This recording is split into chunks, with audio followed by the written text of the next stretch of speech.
Good morning, church. Good to see everybody today. If you're visiting with us today, we are certainly glad you are here. You are our honored guest. If you could fill out one of those little blue cards you find around there and just let us know you were here. I promise we won't bug you too much. But we're just glad you're here, first of all, Dana and I are glad to be back. For those of you who didn't know, we've been dealing with COVID for the last 10 days or so, and I don't wish that on anybody.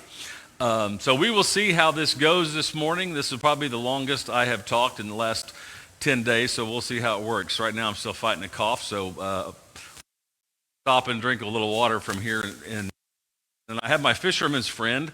Do y'all know what that is? If y'all don't, you need it. Eric Smith. Where's Eric?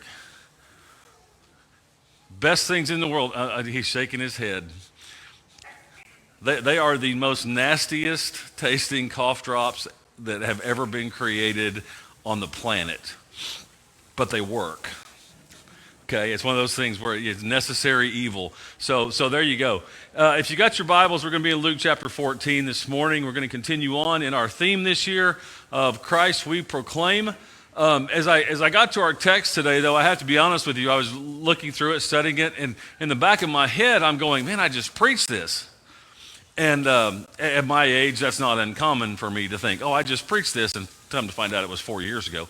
But the reality is, if you go jump back to Luke chapter 9, there's a similar thing that takes place in Luke chapter 9, in which Jesus talks about what's the cost of following me. And we went through that actually back in May. And so typically as you work through a text or work through like we're doing, going through systematically through Matthew, Mark, Luke, and John, sometimes you might want to talk about that a couple of months ago. We won't talk about it. But the reality is, if Jesus repeated himself, who am I to say we don't need to either? There must be something in his message, there must be something in what he was trying to get across to those who were following him that was so important that just a few chapters later, Jesus hits it again. And I think you'll see as we get into this, it is one of the most crucial aspects of who follows Jesus Christ. Is it me or is this cutting in and out? It's okay. I wasn't positive, so I don't think it's my batteries. But anyway, what's that? It's the antenna. Is there an antenna on this thing? Oh well. Anyway, I'll stand back here for a little bit, and we'll make sure we'll see if that helps.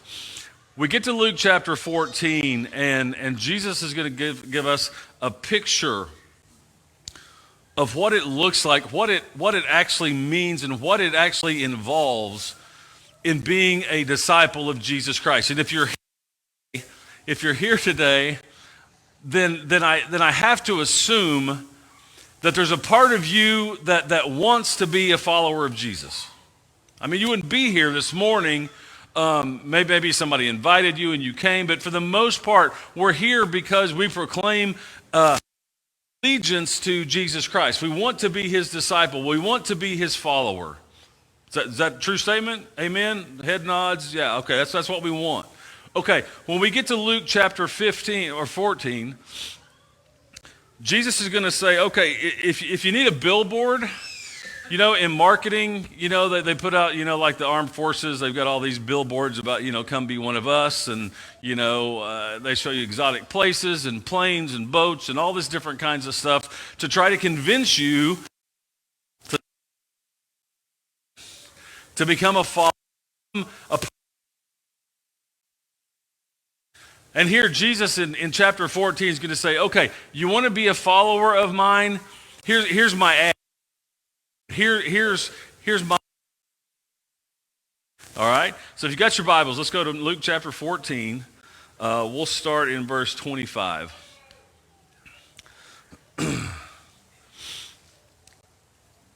It says, "Now great crowds accompanied him, and he turned and said to them, 'If anyone comes to me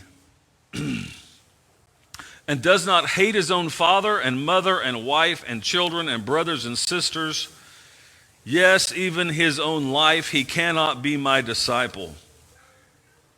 Whoever does not bear his own cross and come after me cannot be my disciple. For which of you, desiring to build a tower, does not first sit down and count the cost, whether he has enough to complete it? Otherwise, when he's laid a foundation and is not able to finish, all who see it begin to mock him, saying, this man began to build and was not able to finish. Or what king, going out to encounter another king in war, will not sit down first and deliberate whether he is able with 10,000 to meet him who comes against him with 20,000?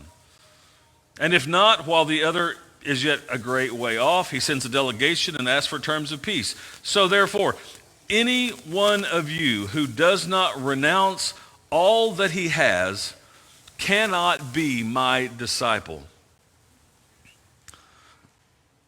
So there's his pitch. So do you want to be his disciple? Do you want to follow Jesus? Hates your father, your mother, your wife, your kids, your brothers, your sisters. Hate your own life. Pick up and follow him. And be prepared to give up every possession you own. Jesus' words. That's his pitch to the crowd. You want to follow me? Here's what I expect. It's that simple. And it's that difficult. You know, Jesus' words just don't sound black and white. They are black and white.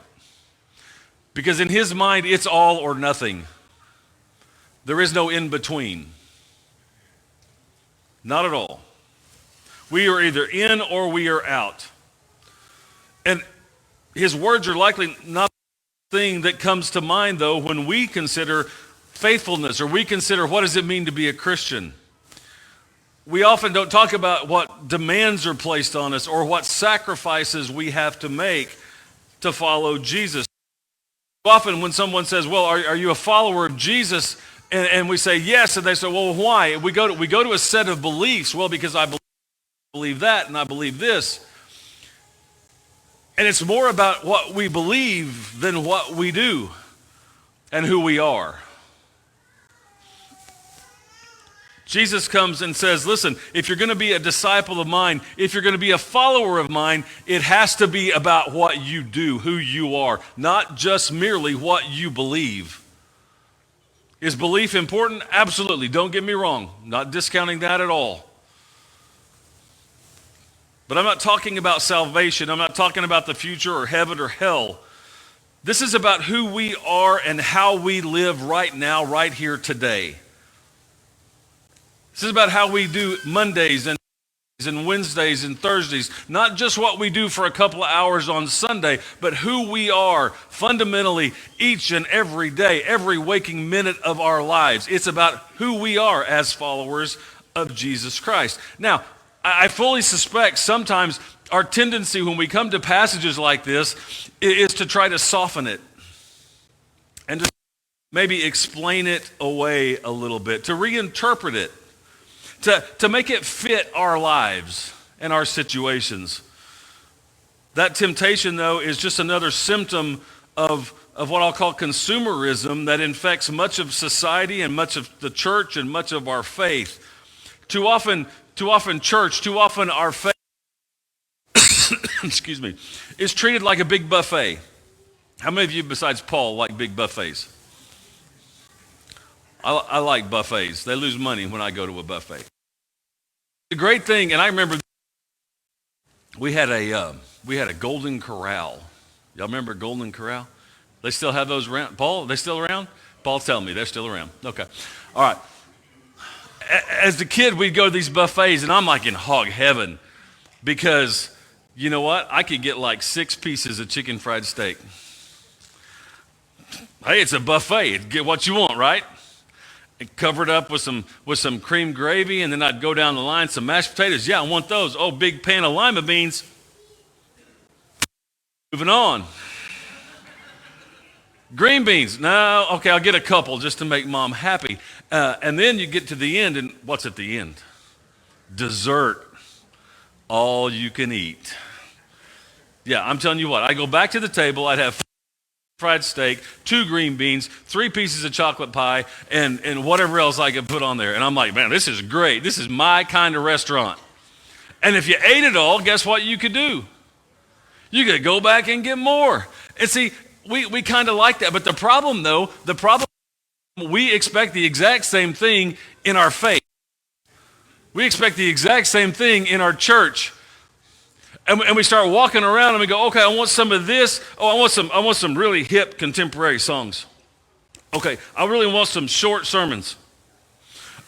And we can start going down the line. And this and give me some of this and we get to the end and it's like, oh, here's some sacrifice. Oh, let me just step around that. Here's some demands for my time. Oh, let me step around that. Oh, here's an outing to a baseball game. Yeah, I want some of that too. And that's what we end up doing. Going down this buffet line and picking and choosing what we want and what we like. And if we don't like it, we just go on. Just like at Golden Corral. Jesus comes along and says, no, I demand something. And we don't even like those words. We don't like those words, expectations. We don't like those words, demands, right? Because we're here voluntarily. We're here because we want to be. There shouldn't be expectations on me. There shouldn't be demands on me. And yet Jesus comes along and says, if you're going to be a disciple of mine, if you're going to be a follower of mine, then I expect and I demand. And as parents, we understand the benefit of expectations. We understand you're making a plate for your little one. You put the green beans on there, you put the vegetables on there, and you tell them what? You need to eat them. Why? Because it's good for you. You don't have the wisdom to pick your own food. This isn't Golden Corral anymore. Now you're at mama's table. You're going to eat what I give to you. It's good for you. Tell them to do things not because they want to do, because it's the right thing to do. And you expect them to do that. You expect them to study hard. You expect them to be respectful to their teachers. You expect them to do their homework and to do good in school. Why? Because it's good for them. You see, they demand and they expect out of love so that their child might grow and thrive. And understand, that's what Jesus is doing in this message today. His demands and his expectations call us to be different. But in calling us to be different, he's also calling us to be fully alive.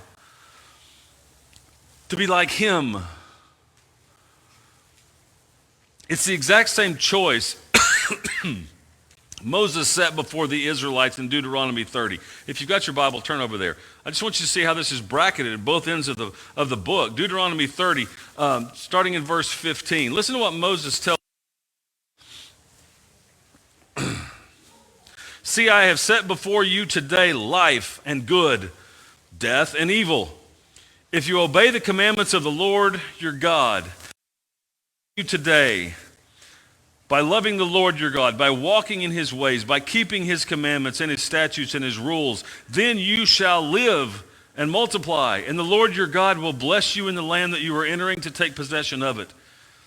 But if your hearts turn away and you don't hear, but are drawn away to worship other gods and serve them, I declare to you today that you shall surely perish. You shall not live long in the land that you are going over the Jordan to enter and possess. I call heaven and earth to witness against you today that I have set before you life and death, blessing and curse. Therefore, choose life, that you and your offspring may live, loving the Lord your God, obeying his voice, holding fast to him, for he is your life and the length of days, that you may dwell in the land of the Lord swore to your fathers, to Abraham, to Isaac, to Jacob, to give them. It's a choice. Moses throws it before Israel. Jesus throws it before us. It's a choice that we make every day, multiple times every day. It's the choice that Jesus is confronting that he's speaking to at this. Crowds have been gathering around Jesus since early in his ministry. And Jesus in one frame is the new buffet of the day. He's got all these things that he's offering to the people. He's got healing, he's got exorcisms, he's got teaching, there's hope, he's got life, he's got good news. Some days he's got bread, he's got fish, he's got freedom, he's got a new vision. And he had what they wanted. And they were coming, they were gathering around, they were surrounding him, they were pressing in on him. It's as if they can't get enough. And the crowds keep growing in numbers, increasing and increasing. But something changes, however, because in today's text, they're no longer just gathering when Jesus is around. They're now traveling with him. Our text says the crowds were accompanying him, or they were traveling with him. But I got to tell you, there's more to discipleship than simply traveling with Jesus. Discipleship is gazing at the buffet of a divine life. That life can't be bought, but it will cost us everything we have. Hate your family, your own life, carry your cross, give up your possessions. Those three things kind of encapsulate Jesus' own life and his own ministry. But they're to shape ours as well. And we need to understand, Jesus doesn't ask us to do anything he hasn't already done himself. And to the contrary, he makes it possible for us to do what he did. And I know you hear that phrase, Father, your brothers and sisters, and in your head you're going, well, I'm not supposed to hate anybody. So what is he talking about? I want to take you back to Luke chapter 3. You remember the scenario, Jesus is around 12. They come to Jerusalem and his parents leave. They think he's with the caravan, but Jesus stays behind. He's at the temple. They think he's lost, so they go back. They're frantic. And in Luke 3, verse 48 through 50, it says, when his parents saw him, they were astonished. And his mother said to him, Son, why have you treated us so? Behold, your father and I have been searching for you in great distress. If you parents who've ever lost a kid, you can relate here, right? He said to them, why were you looking for me? Did you not know that I must be in my father's house? And they did not understand the saying that he spoke to him. In that moment, Jesus hates Mary and Joseph. He set his relationship with them below his relationship with the Father. Okay? Now, this is not an emotional, feeling-based way that we tend to think of hate today. Jesus, in his way of describing this to us, is talking about the reordering of relationships, and he's talking about loyalty. Jesus is not rejecting Mary and Joseph or their love or their presence in his life. He's not saying, I want you out of my life. He's not saying, I don't love you as a mother, I don't love you as a father, I don't love you as a brother or sister. That's not what he's saying. But what he is saying is, as my mother, as my father, sister, you have to understand where you rank in my life is below my relationship with God. And I know that's hard for some of us. I can't imagine a relationship more endearing, more loving, more fulfilling than the ones we have with our spouse or with our kids. And Jesus here is saying, but you need to understand, you need to be fulfilled first and foremost by God himself. And let the fulfillment you get from God inform those other relationships. You don't depend upon the relationships you have to inform you about God. Quite the opposite. You use your relationship with God to inform all other relationships. In that regard, he's saying, we hate. Jesus goes on to say, he even hates his own life. We understand. Jesus will lay down his own life. Why? For the Father's will and for our salvation. And both both. He placed himself subservient to both. In that sense, he hated his own life. He carried his cross. He gave precedence to the Father. What about his possessions? We just talked about this a few weeks ago. Luke chapter 9. Jesus have holes and birds of the air have nests, but the Son of Man has nowhere to lay his head. Again, what we see here is Jesus giving to his relationship with God. He's saying, my relationship is above everything. It's above things. It's above people. It's above everything. It's a question of priorities. Jesus is asking us to do and be what he did and who he was. If you want to be a disciple of Jesus Christ, a disciple is a learner. One who lives and acts and speaks and thinks like the teacher. The disciple integrates the teacher's life and teaching into his or her own life. So we take what Jesus did and we make that who we are and what we do. And no one, no cost, no thing is to take precedence over or interfere with our relationship with Jesus. Nothing is more important because it is our relationship with Jesus that shapes and defines and determines and characterizes all of our other relationships. All of them. It's who we are. It's what we say. It's what we do. Discipleship is learning to be and live like Jesus. And it's what ultimately unifies our life. And see, the problem is in our world today, we live such fragmented and compartmentalized lives. We have a work life. We have a school life.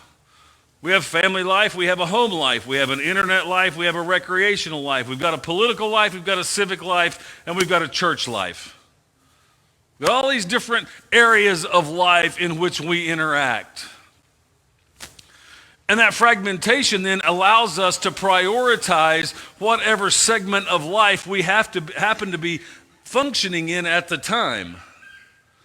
If I'm in the middle of my recreational life, that becomes most important. And I prioritize it that way. But it's just another example of this consumer-oriented, buffet-driven world where we take bits and pieces of a whole lot of different things to make them who we are. But Jesus demands and expects to change all that. You see, with all of that fragmentation, we need to understand there is only one priority. Shapes the whole of who we are, and it shapes the whole of what we do. Consider this. If Jesus shapes who you are, then it means you're to be the same person with the same values, the same principles, the same beliefs, regardless of where you are or who you are with or what you are doing. It means politics is no longer governed by a party or loyalty, but a commitment to Jesus and the agenda of the gospel. That's what's most important. It means business is not just merely a capitalist venture to gain money or power or leverage. Business becomes a resource to care for and to support and to satisfy the needs of those we come in contact with, those we love. It means even the environment, our world that we live in, is not merely a commodity simply looted or stripped, but it is a gift entrusted to God's people for their care.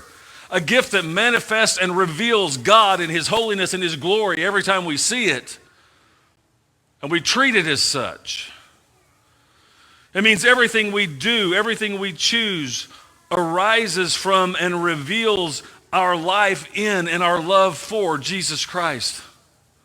Everything about who we are. Not just what we do between 9:30 and 11:30 on Sunday. Every single day, every part of every single day. And if we choose to live like that, if you choose to be a disciple, understand this, it will cost. It will defy.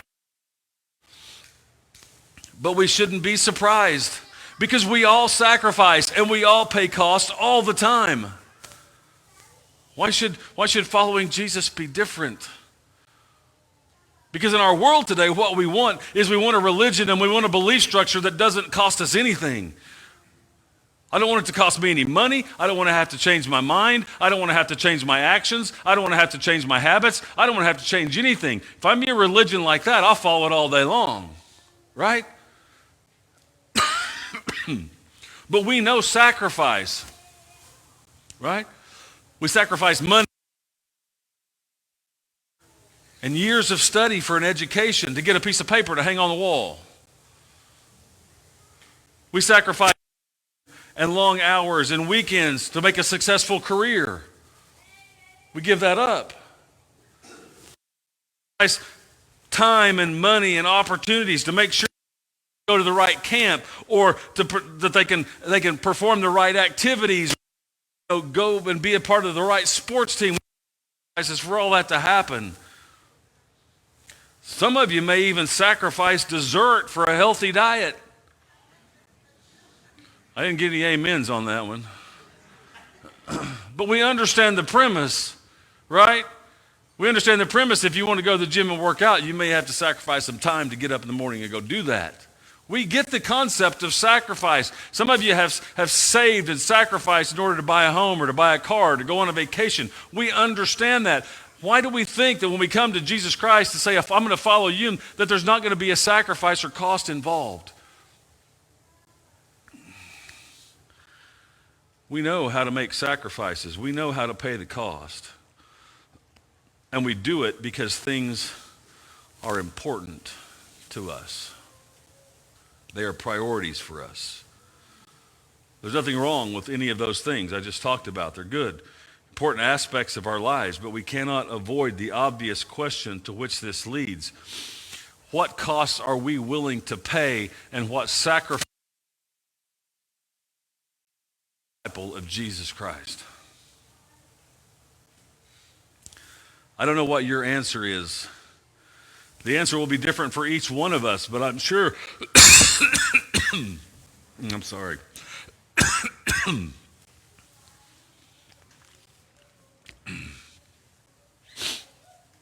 I can guarantee you this.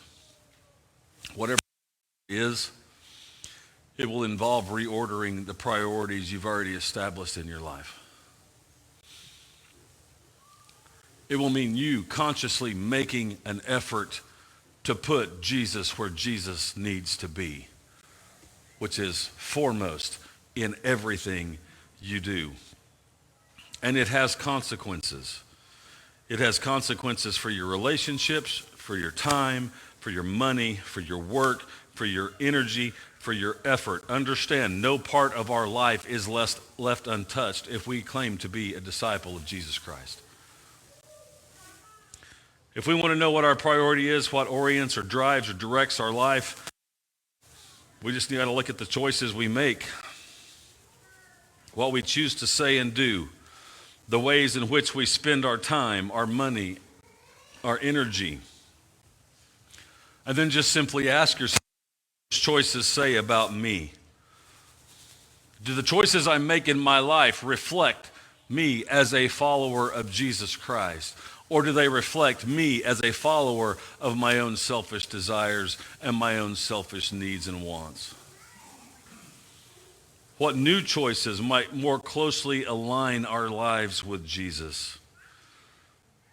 You know, I don't care which commentary you look at. If you go to Luke chapter 14 and you start looking down through there,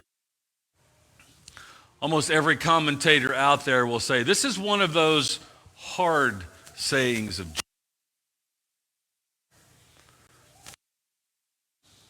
It is very hard. And it's hard because it comes right up against our own desires. And it also comes right up against our level of trust in the one we claim to be following. Because here's the answer. Do I trust Jesus enough to make him my number one priority? Do I trust he'll take care of me? Do I trust he'll meet my needs? Do I trust he'll lead me where I need to go? Because if we trust him, we will follow him. But what I also need you to see is these words are not constrictive. These words are not demanding. The words that Jesus gives us in this offer life.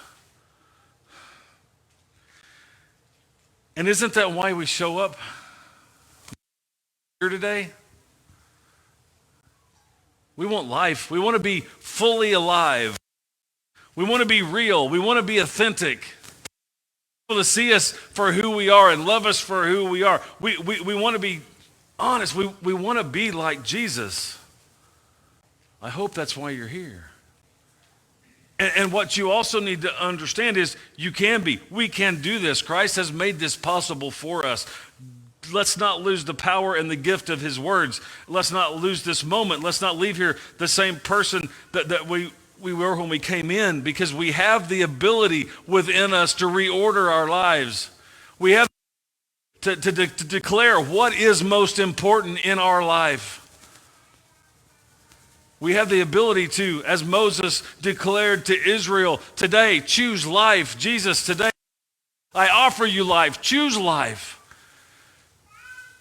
You want life abundantly, about in John 10:10. If you want that kind of life, then you got to follow it, and that's Jesus Christ.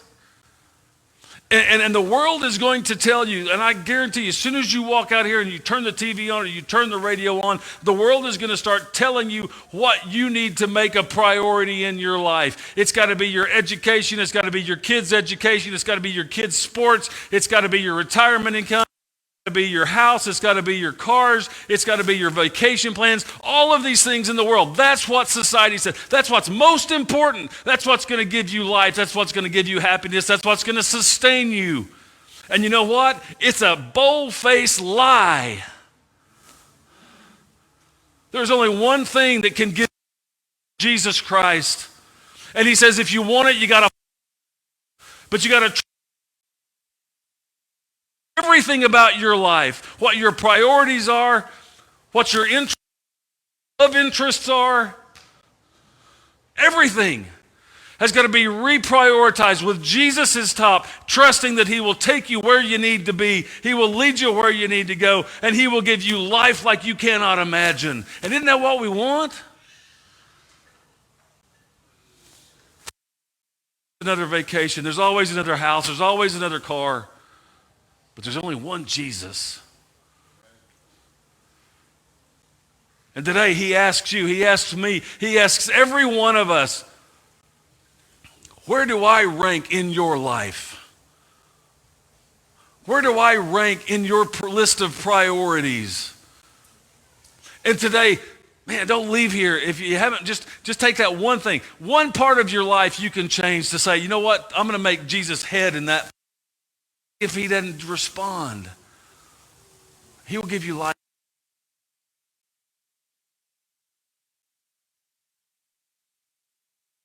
Jesus Christ. He wants to give you life, not only here, but eternally. And he's paid that price for you by going to the cross and dying for your sins. And he asks you to believe on him as the Son of the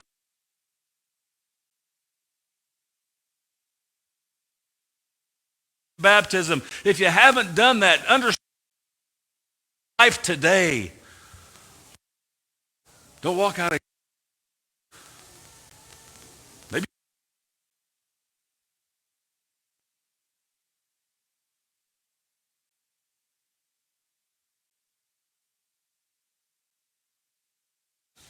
come and let us know as we stand.